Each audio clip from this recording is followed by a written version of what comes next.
I've recently realized कि मुझे बहुत सारे स्टूडेंट्स देखते हैं और मुझे ये भी रियलाइज़ हुआ है कि आपके एग्ज़ाम्स आ रहे हैं और इसलिए ये वीडियो बहुत इंपॉर्टेंट है। स्किप मत करो, ट्रस्ट मी। क्योंकि एग्ज़ाम में जब तुम बैठोगे और तुम्हारा माइंड ब्लैंक हो जाएगा पेपर देख के, जो कि 99% स्टूडेंट के साथ होता है और तुम कोई एक्सेप्शन नहीं हो अभी तक, तो तुम कुछ लिख नहीं पाओगे। तुम अभी 3-4 घंटे 5 घंटे स्टडी कर रहे हो, इतनी मेहनत कर रहे हो, तुम चीज़ों को सेक्रीफाइस कर रहे हो ताकि स्टडी कर सको। इसका कोई फ़ायदा नहीं रहने वाला अगर जो चीज़ तुम स्टडी कर रहे हो वो तुम्हें एग्ज़ाम तक याद ना रहे, एटलीस्ट एग्ज़ाम के रूम तक। अगर तुम्हारी मेन प्रायोरिटी आने वाले एग्ज़ाम को अच्छे नंबर से पास करना है, वॉच टिल द एंड। मैं तुम्हें बायोलॉजिकल फैक्ट बेस्ड टेक्निक बताऊंगा जिससे तुम जो कुछ भी देखते हो, जो कुछ भी पढ़ते हो और जिस भी टाइप का इक्वेशन को मैथमेटिक्स में या केमिस्ट्री में सॉल्व करते हो, सब याद हो जाएगा। And this is not a click bait. मेरी केमिस्ट्री और मैथमेटिक्स बहुत ही ज़्यादा वीक थी, हद से ज़्यादा। इतनी ज़्यादा कि शायद मैं एग्जाम्स में, 12th के बोर्ड एग्जाम्स में, जो कि आज से कई महीने पहले हो चुकी है, शायद फेल कर जाता। बट लास्ट ईयर के एग्जाम में मैंने केमिस्ट्री और मैथमेटिक्स दोनों में ही काफ़ी अच्छे नंबर से अपने आप को खींच के निकाल दिया और उसके लिए मैंने इसी पर्टिकुलर टेक्निक का यूज़ किया था। मैं तुम्हें समझाऊंगा कि कैसे तुम्हारे ब्रेन को तुम ट्रिक कर सकते हो पढ़ाई की बोरिंग और हार्ड चीज़ों को आसानी से रिमेंबर करने की, याद करने की और याद रखने की, एटलीस्ट तब तक जब तक तुम बोर्ड के पेपर को दे नहीं देते हो। मेरा नाम सूर्या है एंड इस चैनल को बनाने का मेरा एक ही मोटो था कि मैं तुम्हारी ग्रोथ और तुम्हारी प्रोग्रेस और सेल्फ इंप्रूवमेंट जर्नी में तुम्हें गाइड कर सकूं। क्योंकि मेरे भाई, आज तुम जिस जगह पे हो, एक टाइम ऐसा था जब मैं भी तुम्हारी शूज में था एंड आई नो वहाँ कैसा लगता है। If you are interested in your growth and your self improvement progression, you know what to do, you can join me in my journey. शुरू करते हैं। सुनो मेरे भाई, बायोलॉजिकली स्पीकिंग तुम्हारे ब्रेन को दो ही तरीके से कोई पर्टिकुलर चीज याद हो सकती है। अगर वो चीज इंटरेस्टिंग ना हो तो, क्योंकि अगर वो इंटरेस्टिंग है तब तो डोपामिन रिलीज होता है और डोपामिन एक काफी इम्प्रिंटिंग हार्मोन है, काफी इम्प्रिंटिंग केमिकल है। वो तुम्हारे ब्रेन को चीजें याद करवा के ही मानेगी। मैं अगर तुमसे पूछ दूं कि अगर तुमने लास्ट टाइम इंस्टाग्राम खोला था तो, अगर खोला था तो मुझे बस 5 ऐसी रील्स बताओ जो तुमने देखी हो। तुमने बहुत सारी रील्स स्क्रॉल करी होगी, लेकिन 5 बताओ उस 5 रील्स में क्या कंटेंट था, क्या देखा था। एक काम करो, होल्ड अप, तुम सोचो। 5 नहीं, मुझे 3 बता दो।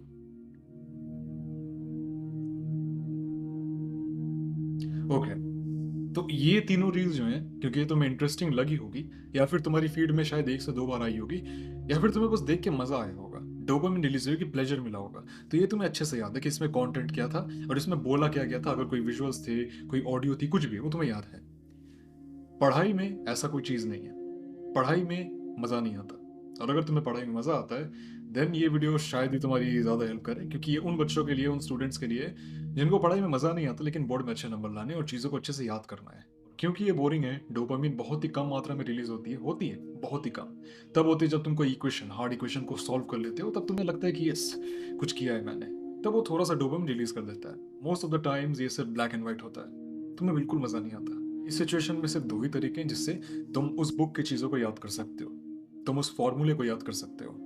पहला है शॉक वैल्यू और दूसरा है रिपीटिशन। मैं दोनों ही समझाता हूँ। पहला है शॉक वैल्यू। शॉक वैल्यू का मतलब है अभी ये चीज तुम्हें याद रहने वाली है। तुम देखना, जब तक तुम बोर्ड का एग्जाम दे के नहीं आओगे ना, तब तक तुम्हें ये चीज याद रहेगी कि मैं तुम्हें कैमरे में मुक्का मारने की कोशिश कर रहा था। इसे कहते हैं शॉक वैल्यू। इसका मतलब अचानक से कोई ऐसी अनएक्सपेक्टेड चीज हो गई जो तुम्हारे ब्रेन को या फिर तुम्हारे विजुअल को या ऑडिटरी सिस्टम्स को एक शॉक मिला। ये एक्सपेक्टेड बिल्कुल भी नहीं था, लेकिन अचानक से हुई और इन्वायरमेंट में कुछ सडन चेंजेस हुए। इस शॉक वैल्यू को इंसान बहुत ही लंबे समय तक याद रखता है। तो इसलिए शॉक वैल्यू एक ऐसी चीज है जो तुम्हें किसी भी चीज को याद करने में, फिर चाहे वो कितनी भी बोरिंग हो, कितनी भी अजीब हो जाएगी याद। लेकिन पढ़ाई में तुम शॉक वैल्यू नहीं ला सकते, क्योंकि तुम्हें ऑलरेडी पता है किताब से कोई छिपकली उड़कर तुम्हारे मुंह पे नहीं बैठ जाएगा। वो सिर्फ एक बुक है, लेटर्स प्रिंटेड है, उसमें कोई शॉक वाली चीज नहीं है। तुम कोई अनएक्सपेक्टेड चीज एक्सपेक्ट नहीं कर रहे हो। टेक्निकली उस किताब में ऐसी कोई चीज नहीं है जो तुम्हें एक प्रॉपर शॉक वैल्यू दे सके, अनलेस तुमने बुक अब्दुल से मंगवाई हो तब तो इसके बाद तो तुम्हारे पास सेकंड ऑप्शन ही बचता है, विच इज रिपीटिशन। इसके बाद तो तुम्हारे पास सेकंड ऑप्शन ही बचता है, विच इज रिपीटिशन। तो इसके बाद तो तुम्हारे पास सेकंड ऑप्शन ही बचता है, विच इज रिपीटिशन। तो इसके बाद तो तुम्हारे पास सेकंड। देखो, मैं एक ही चीज को बार बार रिपीट कर रहा हूं ना, तो ये चीज अब तुम्हारे ब्रेन में फिर से इम्प्रीट हो गई। मैंने एक ही चीज को न जाने, एक ही सेंटेंस मैंने न जाने कितनी बार रिपीट करी। मैं तो कहता हूँ ये भी चीज, अगर तुम्हें मेरा चेहरा याद रहेगा तो ये चीज भी याद रहेगी बोर्ड्स के एग्जाम तक। अगर तुम हर दिन एक म्यूजिक सुनते हो किसी एक पर्टिकुलर टाइप की, शायद यूट्यूब म्यूजिक पे, शायद स्पॉटिफाई पे, तो उस म्यूजिक के लिरिक्स तुम्हें ऑटोमेटिकली याद हो जाते हैं। ऐसा बिल्कुल भी नहीं है कि तुम कॉन्शियसली ट्राई कर रहे हो उसके हर एक वर्ड को याद करने का, कि जब अगली बार म्यूजिक सुनो तुम्हें सब समझ में आए। नहीं, उस गाने का कल अगर तुम्हें इंस्ट्रूमेंटल वर्जन सुना दिया गया जिसमें लिरिक्स जो है, मतलब वोकल जो है वो नहीं होता, सिर्फ इंस्ट्रूमेंट्स होते हैं, तो तुम उस गाने को गा सकते हो, क्योंकि वो लिरिक्स, वो वर्ड, वो ट्यूनिंग बार बार तुम्हारे ईयर्स में रिपीट हुई है। हर दिन सेम चीज तुम्हें पढ़ाई के साथ भी करनी है। और अभी ऐसी बात है, अब बहुत लोग कहेंगे अच्छा भाई रट्टा मारने को बोल रहे हो। नहीं, रट्टा मारने को नहीं बोल रहा। यही तो दिक्कत है, लोग रट मुझे एक बात बताओ, दो बच्चे हैं, संता और अब्दुल। संता जो है, ये बंदा डेली 4 घंटे बैठता है और इसने अपने आप को डिसिप्लिन तरीके से बोल दिया है कि मैं 4 घंटे पढ़ूंगा ही पढ़ूंगा, मुझे फर्क नहीं पड़ता किसकी मैयत आ जाए, मुझे पढ़ना ही पढ़ना है। इसको मन नहीं करता, फिर भी किताब खोल के एक ही लाइन को 4 बार रिपीट करता रहेगा लाइक अ रोबोट। और अब्दुल जो है, ये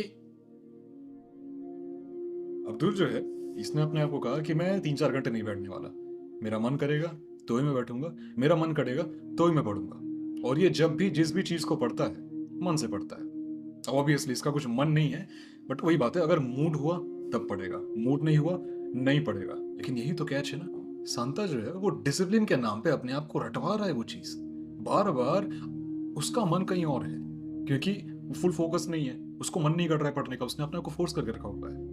तो वो जितनी भी बार उस लाइन को रिपीट कर ले, बार बार अपने मुंह से बोल ले, उसका मन कहीं और है, वो ब्रेन रजिस्टर नहीं कर पाएगा, क्योंकि सांता एग्जाम में हक देगा। और हम ब्रेन की बात कर रहे हैं, एक और चीज है जो तुम्हारे ब्रेन के लिए बहुत इंपॉर्टेंट है, और वो है प्रोटीन। तुम मानो ना मानो, प्रोटीन तुम्हारे ब्रेन को एमिनो एसिड्स बना के देता है, और वो एमिनो एसिड डोपामीन, सेरोटोनिन, इस टाइप की चीजें, इस टाइप की इसेंशियल केमिकल्स को तुम्हारे ब्रेन में डेवलप करती है। और डोपामीन की वजह से ही तुम क्या कर पाते हो, प्लेजर फील कर पाते हो अपने दिन में। प्लीज अपने डाइट में मैं रिक्वेस्ट कर रहा हूँ, और ये सिर्फ तुम्हारे पढ़ाई में ही नहीं, तुम्हारी पूरी लाइफस्टाइल को चेंज कर सकता है, तुम्हारी वे ऑफ लिविंग, तुम्हारी थिंकिंग एबिलिटीज को।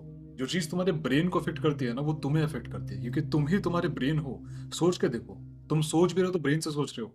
तुम वर्ल्ड को जिस तरीके से परसीव करते हो, तुम जो भी, तुम्हारी एग्जिस्टेंस तुम्हारा दिमाग है। और अगर तुम्हारा दिमाग हेल्दी रहेगा, फुलफिल्ड रहेगा, तो तुम हेल्दी रहोगे, फुलफिल्ड रहोगे, अच्छे थॉट्स आएंगे, ब्रेन फॉग कम होगा, फोकस ज्यादा होगा, चीजें अच्छे से याद होंगी। और ये सारी चीजें न्यूट्रिशन देने के बाद ही होती है। प्लीज अपने दिन में एक अच्छी हाई प्रोटीन डाइट जो है इंक्लूड करो, ये मेरी रिक्वेस्ट है तुमसे। ये एग्जाम आने में किसी के कुछ दिन बचे हुए हैं, किसी के मुश्किल से 1 या 2 हफ्ते बचे हुए हैं। इस सिचुएशन में प्रॉब्लम ये है कि डाइट में प्रोटीन इंक्लूड कर लोगे तो बहुत अच्छा स्टेप होगा, बहुत ही अच्छा, लेकिन फुल परफॉर्मेंस नहीं मिलने वाला। नेचुरल का वे प्रोटीन में तुम्हें सजेस्ट कर सकता हूँ, इंडिया का the best way protein brand है। पर्सनली मैं भी यूज करता हूँ, टेस्ट काफी अच्छा है, ओवरऑल मुझे काफी ज्यादा पसंद आया। माय पर्सनल फेवरेट, जर्मनी के हरे हरे ग्रासलैंड से डायरेक्ट आपके घर में डिलीवर होती है, काफी वंडरफुल चीज है ये। इवन मैं तुम्हारे लिए एक डिस्काउंट कूपन भी लेके आया हूँ, ये कोड यूज कर लेना, माई नेम सूर्या, 15% ऑफ मिल जाएगा तुम्हें ऑन एनीथिंग, प्रोटीन हो गया, सप्लीमेंट हो गया, जो भी तुम लोगे। लिंक जो है वो डिस्क्रिप्शन में भी है, पिन कमेंट में भी है, वीडियो खत्म होने के बाद देख लेना। You will feel less forged and you will feel more focused. Boards में ये इंपॉर्टेंट है, लाइफ में एक बार दे रहे हो, फेल होने का इरादा नहीं है ना, तो सीरियस ले लो इस चीज को। एक और चीज है जो कि बहुत इंपॉर्टेंट है, आजकल के स्टूडेंट्स में ना ये चीज नहीं है, यही प्रॉब्लम है, और इसे कहते हैं स्ट्रेस मैनेजमेंट। देखो मैं समझ सकता हूँ तुम्हारे ऊपर ये हाइपोथेटिकल प्रेशर डाल दिया गया है कि अगर तुम्हारे अच्छे नंबर नहीं आते तो पेरेंट्स जो है वो डिस्टर्ब हो जाएंगे, डिसअपॉइंट हो जाएंगे, रिश्तेदार को क्या जवाब दोगे, तुम्हारे किसी एशियन कजिन टिमी से तुम्हारी कंपैरिजन होगी कि भाई टिमी ने ना क्लास 9th में न्यूरो सर्जरी सीख ली। हाँ ठीक है, तुम टिमी नहीं हो, तुम्हें होने की जरूरत भी नहीं है। तुम्हें बस इतना समझना है कि एग्जाम तुम्हारी लाइफ डिसाइड नहीं करता है। हाँ, ये एक ऐसी चीज डिसाइड करता है जो कि तुम्हें शॉर्ट टर्म पेन दे सकता है, लेकिन अगर तुम स्ट्रेस लोगे ना, तो ये तुम्हारे फेवर में कभी काम नहीं करेगी। स्ट्रेस लेने वाला, पहली बात, यहाँ तक अगर वीडियो में पहुंच गए हो तो एक टास्क है, कमेंट करना, रेड बनाना, ताकि मुझे समझ में आए कि हाँ तुमने वीडियो यहाँ तक देखा है। कुछ लोगों को पता ही है इसका क्या मतलब है, कुछ लोग कंफ्यूज भी होने वाले हैं कमेंट में रेड बनाना स्पैम देख के। बाय द वे, हाँ सही, उससे सिर्फ एक ऐसा शॉर्ट टर्म पेन हो सकता है। पेन मतलब अपने पेरेंट्स के चेहरे पे कुछ दिन का दुख देखना, थोड़ा सा डिसअपॉइंटमेंट देखना, लेकिन ये कभी भी तुम्हारे फेवर में वर्क नहीं करेगी। तुम एग्जाम का स्ट्रेस लोगे तो स्ट्रेस से कॉर्टिसोल हाई होगा, और कॉर्टिसोल हाई होगा, तुम्हारा फोकस ठीक नहीं रहने वाला है। स्ट्रेस हमेशा अच्छा नहीं होता है। सांता और अब्दुल की बात करें, सांता स्ट्रेस्ड है तुम्हारी तरह, उसे है इस बात की स्ट्रेस, और ये काफी नॉर्मल है कि भाई अगर मैं फेल हो गया, कम नंबर आ गए, तो पेरेंट्स को क्या जवाब दूंगा, मैं समझ सकता हूँ। पर पता है अब्दुल की स्पेशल बात क्या है? पहला तो तुम्हें पता ही है, और दूसरा ये कि ये बंदा स्ट्रेस नहीं लेता है। इसे पता है ये स्ट्रेस में रहे या ना रहे, एंजाइटी हो या ना हो एग्जाम की, फर्क नहीं पड़ने वाला। At the end of the day ये क्या लिख के आएगा वही मैटर करता है। ये स्ट्रेस लेके +2 मार्क्स लेके नहीं आने वाला है। अगर तुम्हें ऐसा लगता है कि तुम अपने आप को स्ट्रेस देके साइकोलॉजिकल प्रेशर इंसर्ट कर रहे हो ताकि और अच्छे से पढ़ो, तो तुम अब बेकार पढ़ोगे। नेचुरल का प्रोटीन आज ही मंगवा लो। मैं तो कहता हूँ तुम्हारी जिंदगी का one of the best investment है अगर एक स्टूडेंट हो तो। 3 चीजों को समझ गए, फॉर दो एग्जाम में। अब चलो पढ़ने बैठ जाओ। Stay strong.